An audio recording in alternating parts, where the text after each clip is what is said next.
Selamat malam untuk kita semua. Kami dari kelompok 4 akan membahas materi kami mengenai hukum termodinamika yang kedua. Nah, sebelum kami membahas materi kami, alangkah baiknya kami memperkenalkan diri. Saya Pikane Baho dengan NIM 422431002 dan rekan-rekan saya yang pertama Andeta Borno Utauruk dengan NIM 422431028, yang ketiga Jupita Tia Borup Apahan dengan NIM 42231311061, yang keempat Nuraini dengan NIM 42211311001, dan yang terakhir yaitu Anggi Putri Badila Hasibuan dengan NIM 42221311004. Adapun rumusan masalah yang kami ambil, yang pertama, bagaimana hukum termodinamika yang kedua? Yang kedua, apa yang dimaksud dengan mesin Calor? Yang ketiga, apa yang dimaksud dengan proses reversible dan irreversible? Yang keempat, apa yang dimaksud dengan mesin Carnot? Yang kelima, apa yang dimaksud dengan siklus Carnot tersebut? Dan yang keenam adalah apa yang dimaksud dengan entropi. Untuk hukum termodinamika yang kedua akan saya bacakan. Hukum termodinamika berbunyi, kalor mengalir secara spontan dari benda bertemperatur lebih tinggi ke benda dengan temperatur yang lebih rendah, tapi tidak sebaliknya, kecuali pada kedua benda tersebut dilakukan pemaksaan dengan usaha luar. Rudolf atau Clausius menyatakan sebuah rumusan Clausius mengenai hukum termodinamika yang kedua, yaitu kalor akan mengalir secara spontan dari benda yang bersuhu tinggi ke bersuhu rendah, lalu tidak mengalir secara spontan ke arah yang sebaliknya. Mesin Calor. Mesin Calor adalah suatu jenis mesin yang mengkonversikan energi panas menjadi energi mekanis. Prinsip dari dasar di balik mesin Calor adalah menempatkan perbedaan suhu antara dua sumber panas untuk menghasilkan kerja mekanis. Istilah kalor tersebut mengacu pada energi termal yang ditransfer dari objek yang lebih panas ke objek yang lebih dingin. Dalam mesin kalor tersebut, energi panas diubah menjadi energi mekanis melalui proses siklus tertentu. Beberapa contoh mesin kalor termasuk mesin uap, mesin pembakaran dalam ataupun mesin diesel dan mesin bensin, dan turbin gas. Adapun jenis-jenis dari mesin kalor tersebut adalah yang pertama, mesin uap. Mesin uap menggunakan air yang dipanaskan menjadi uap untuk menggerakkan piston. Uap yang dihasilkan dari pemanasan air dengan menggunakan bahan bakar seperti batu bara atau minyak. Yang kedua, mesin pembakaran dalam. Mesin pembakaran dalam termasuk mesin bensin dan mesin diesel. Dalam mesin ini, bahan bakar dicampur dengan udara dan kemudian dibakar dengan ruang bakar untuk menghasilkan gas panas yang memperluas dan mendorong piston. Yang ketiga, yaitu turbin gas. Turbin gas ini menggunakan gas panas sebagai fluida kerja untuk memutar turbin.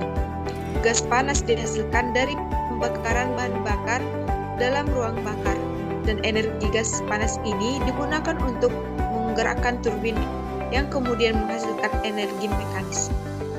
Untuk komponen pada mesin kalor akan dibacakan oleh rekan saya. Baiklah, terima kasih. Di sini ada komponen pada mesin kalor. Yang pertama itu sumber panas.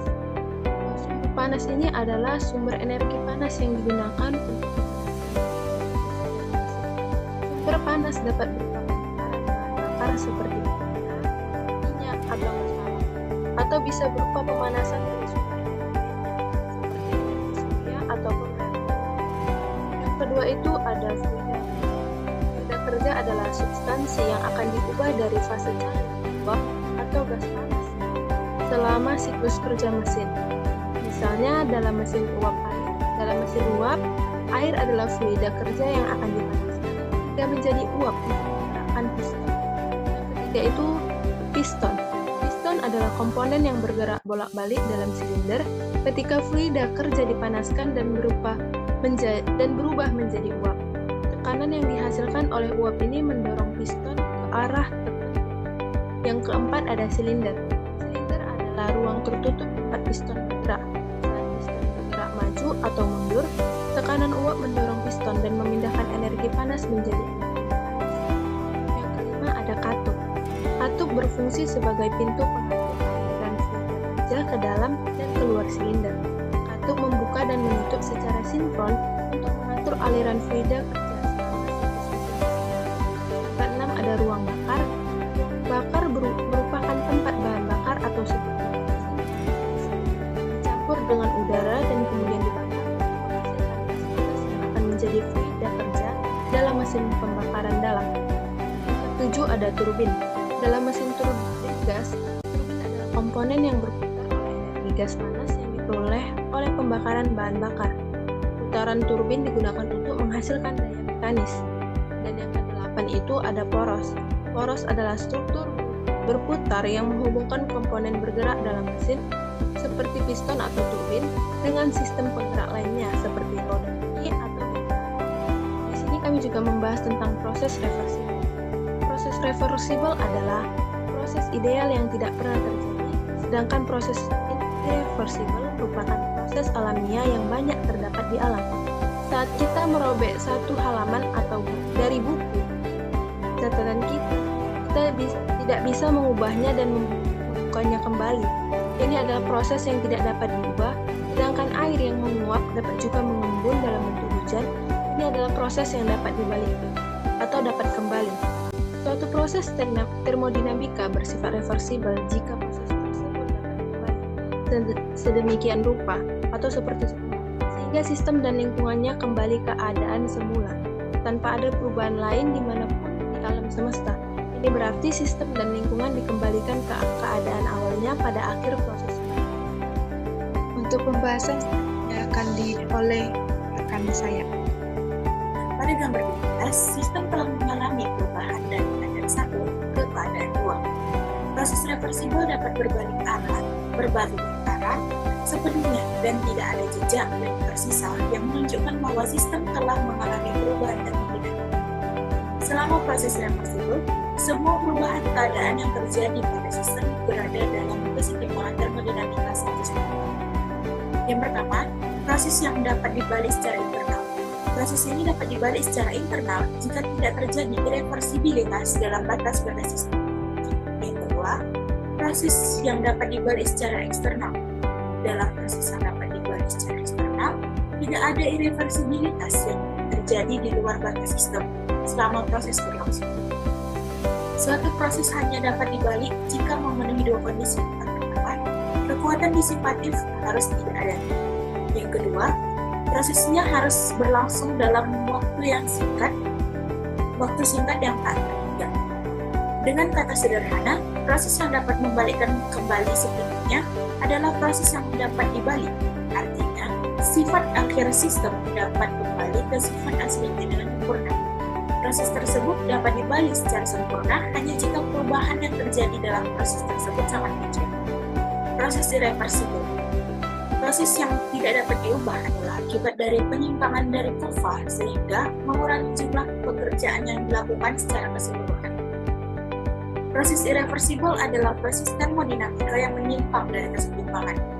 Dari segi tekanan dan volume, terjadi ketika tekanan atau volume suatu sistem berubah secara drastis dan seketika sehingga volume atau tekanan tidak mempunyai waktu untuk mencapai keseimbangan. Proses irreversibel adalah proses termodinamika yang tidak dapat dibatalkan untuk mendapatkan status awal suatu sistem. Artinya, jika sistem mengalami proses irreversibel, sistem diubah ke keadaan akhir dan kita tidak dapat memperoleh kembali keadaan awal dengan membalik proses. Contoh klasik dari proses irreversibel adalah membiarkan sejumlah gas dilepaskan ke ruang hampa. Dengan melepaskan tekanan pada sampel dan membiarkannya menempati ruang yang luas, sistem dan lingkungan tidak berada dalam keseimbangan selama proses pemuaian. Akan dijelaskan. Mesin Carnot. Untuk mesin Carnot, perbandingan antara kalor yang dibuang QC dengan kalor input QH dapat dinyatakan dengan persamaan berikut. QC per QH sama dengan TC per TH, dengan TC dan TH dalam Kelvin atau K. Efisien mesin Carnot dapat dituliskan sebagai berikut. Hubungan ini memberikan nilai efisiensi maksimum yang mungkin dari suatu mesin kalor yang beroperasi antara TC dan TH, di mana E sama dengan 1 dikurang QC per QH sama dengan 1 dikurang TC per TH. Teorema Carnot. Teorema ini menyatakan bahwa tidak ada mesin yang bekerja di antara dua suhu tertentu yang lebih efisien daripada, dan bahwa semua mesin reversibel yang bekerja di antara dua suhu yang sama mempunyai efisiensi yang sama, apapun zat kerjanya. Menurut teorema Carnot, mesin reversibel akan selalu mempunyai efisiensi lebih besar dibandingkan mesin irreversibel. Mesin kalor reversibel beroperasi pada siklus terbaik dan berfungsi sebagai pompa kalor atau lemari es. Siklus Carnot. Siklus Carnot siklus yang berlangsung secara reversibel yang didefinisikan sebagai dua proses isotermal dan proses isotropik. Siklus Carnot juga adalah siklus yang mengubah panas hasil reaksi pembakaran menjadi gerak mekanik sepenuhnya. Siklus ini merupakan suatu mesin 2T dan antara berbagai perpindahan energi sebagai panas adalah sebagai berikut. QH per QC sama dengan TH per TC, sehingga efisiensi konversi energinya adalah sebagai berikut. Sama dengan W per QH sama dengan QH dikurang QC per QH sama dengan 1 dikurang TC per TH, di mana W atau WA, QC sama dengan energi fluida dingin, QH energi fluida panas, TC temperatur fluida dingin, TH temperatur fluida.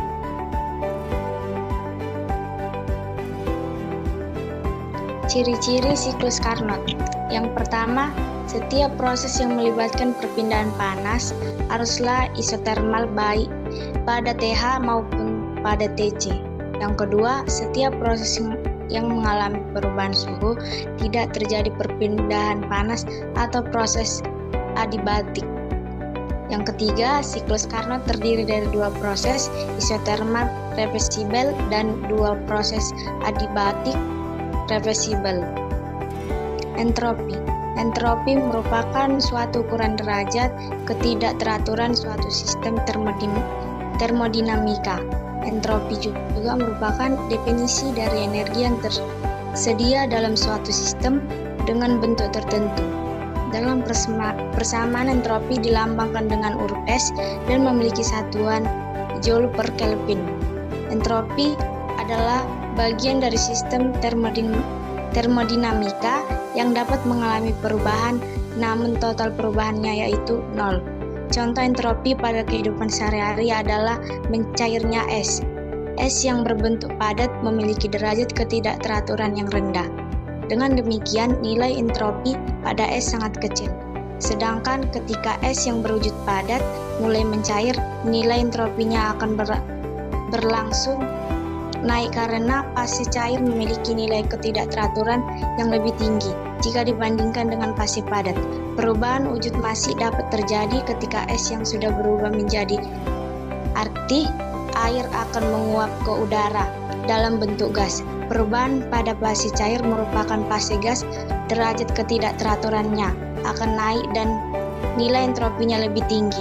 Sebab di antara tiga wujud benda, fase gas memiliki derajat ketidakteraturan yang paling tinggi. Kesimpulan yang kami ambil yaitu semua proses yang sesuai dengan hukum 2 termodinamika dapat dibedakan atas proses reversibel atau dapat balik dan proses tak reversibel atau irreversibel tidak dapat balik. Proses reversibel merupakan proses idealisasi terjadi apabila perubahan tingkat keadaan pada suatu sistem sedemikian sehingga entropi tidak berubah. Entropi juga tidak akan berubah pada proses balik sehingga proses dapat berlangsung dalam arah maju atau balik. Sedangkan entropi sangat berbeda dengan energi. Entropi tidak kekal tetapi meningkat dalam semua proses nyata. Proses yang dapat balik atau seperti pada mesin Carnot adalah proses di mana perpindahan panas yang paling besar terjadi dan juga merupakan proses yang menjaga entropi. Ada dua hubungan antara entropi dan ketidaktersediaan energi untuk melakukan pekerjaan. Dalam hal ini, entropi berhubungan dengan fakta bahwa tidak semua perpindahan panas dapat diubah menjadi kerja. Sehubungan dengan hukum 2 termodinamika, dikenal siklus Carnot yang merupakan siklus reversibel yang beroperasi di antara dua suhu T1 awal dan T2 akhir, merupakan mesin yang paling efisien. Siklus Carnot terdiri dari dua proses isotermal yang dihubungkan oleh dua proses adiabatik. Saya kembalikan kepada moderator. Sekian pembahasan materi kami mengenai hukum termodinamika yang kedua. Sekian dan terima kasih.